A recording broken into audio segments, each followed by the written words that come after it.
Welcome to the Mission Matters. The Mission Matters is a partnership between 1615 and Missio Nexus, who have a shared passion to mobilize God's people to be a part of His mission. The Mission Matters is hosted by Matthew Ellison, president of 1615, and Ted Essler, president of Missio Nexus. Make sure you like, share, and subscribe so you don't miss an episode. And now, here are your hosts, Matthew Ellison and Ted Essler. Well, hello and welcome to the podcast. I am Matthew Ellison, and at this point, I would typically be introducing my good friend and co-host Ted Essler, but Ted is not with us now. He's with us in spirit, but he is on sabbatical, and we are so glad he is. One of the things I love that Jesus said to his disciples in Mark chapter 6, verse 31, after an intense time of ministry, is this: come away with me and rest a while. And ministry can be grueling. It can take its toll. And so I'm so encouraged that Ted and his wife, Annette, are stepping away and they're getting refreshed and recharged. In fact, if you think about it, would you shoot up a prayer for Ted and Annette that God really refreshes them and encourages them and gives them fresh vision for ministry when they do come back? So I'm happy to tell you that Bob Blinko will be my guest co-host for the first quarter of 2023. Bob is the president emeritus at Frontiers. He's also a dear friend. Can't wait to share the mic with him January, February, and March.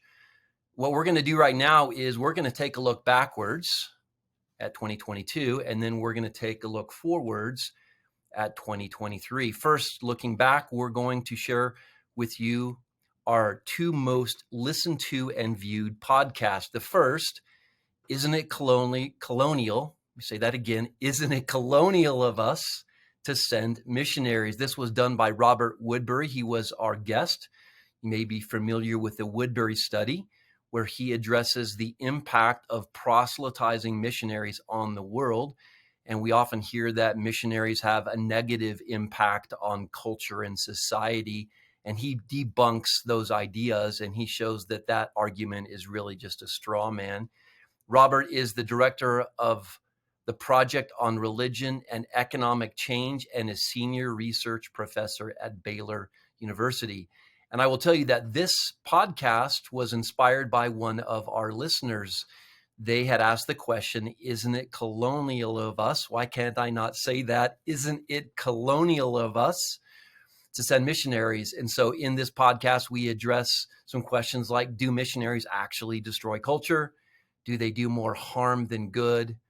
Should we still be sending missionaries, or is that a relic of the past that we need to move away from? So if you haven't listened to that podcast, I hope you do. I won't try and say it again. I keep butchering those words. I don't know why. Second most listened to podcast, Debunking Missions Myths with Steve Richardson. You know Steve, he's the president of Pioneers, one of our partners. He has written a new book, Is the Great Commission Still Great? Correction. Is the commission still great? 8 myths about missions and what they mean for the church. So he asked the questions, is missions necessary? Isn't it obsolete? Isn't it colonial? There's that again. And isn't it harmful? Doesn't it reduce the impact of the local church? And Steve debunks some of these myths, and he talks about the great privileges and benefits of participating in the mission of God. So if you haven't listened to those two podcasts, they were our two most popular. We have obviously many more in our archives, but those were the two best of 2022. Hope you'll listen to them if you haven't and pass on information to others. So that's the look back. Now I want to look ahead. We're going to introduce a 3-podcast series in January, and the emphasis is going to be this: preparing God's people to reach the hardest to reach peoples and places. That's a mouthful. Let me say it again. Preparing God's people to reach the hardest to reach peoples and places. A 3-part series. Bob Blinko, who will be my guest co-host, is actually going to be my guest for the first one. If you don't know this, Bob was a frontier missionary in Iraq during the first Gulf War, and he has some incredible stories to tell. He really draws from his own experiences about going to the hard places. It's going to be great. I've heard some of the stories myself, and it's always encouraging, provocative, and inspiring. Our second guest in February will be Mary Ho from All Nations. And you may know that All Nations was the mission sending organization of John Allen Chau, who was martyred a few years ago. And she's going to talk about life lessons from his life and also from his death. And I've heard her speak on this on many occasions, and it is absolutely moving. And I think sometimes we don't think about the toll that it took on some of the leadership of All Nations as they wrestled with the gravity of the decision they had made to send John to the field. And so let me just encourage you to tune into that podcast. It's going to be a really great one. Mary is just fantastic. And then for March, we're going to have Triad Earth as our guest. And Triad supports, trains, and deploys laborers to embrace adversity, overcome barriers, and glorify Christ among the unreached. A new organization. However, the leaders of this organization have decades of missions experience, and they're going to draw from that. And again, their primary effort as an org is to prepare God's people to go to the hardest places. So you'll definitely want to tune into that episode as well.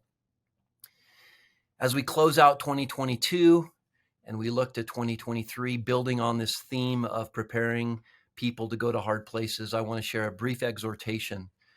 I want to share a quote from Adoniram Judson. He once said, "The future is as bright as the promises of God." Adoniram Judson was a pioneer missionary to Burma. He was born in 1788. He died in 1850. He is considered one of the first missionaries sent from the U.S. to work among the unreached. I didn't say the first, but one of the first handful. He had a longing to serve in India, but God had different plans in store. After a brief stint in India, God sent him to Burma, modern-day Myanmar. He faced unimaginable hardship. In fact, that's a complete understatement. When you read about this man and his life and his journey, it was brutal to say the least. He spent many years cumulatively in prison. He was arrested on several occasions, and altogether, those occasions turn into many years. He labored 6 years before he saw a single convert to Christ, again, amidst unbelievable difficulty and hardship. Listen to this. In less than 14 years since his arrival in Burma, Judson had buried his first wife, Anne, and all of their children. Eventually, 2 of Judson's wives he did remarry, and 7 of his 13 children, along with several of his colleagues, died while serving in Burma. Well, these words that he said, "The future is as bright as the promises of God," were said during one of his stints in prison. He had already lost several family members to illness on the field. His Bible translation work had been confiscated, and he was asked by someone who was basically tormenting him, what hope do you have for Burma after all of this tragedy? So again, he's asked, what's your hope now for Burma, Judson?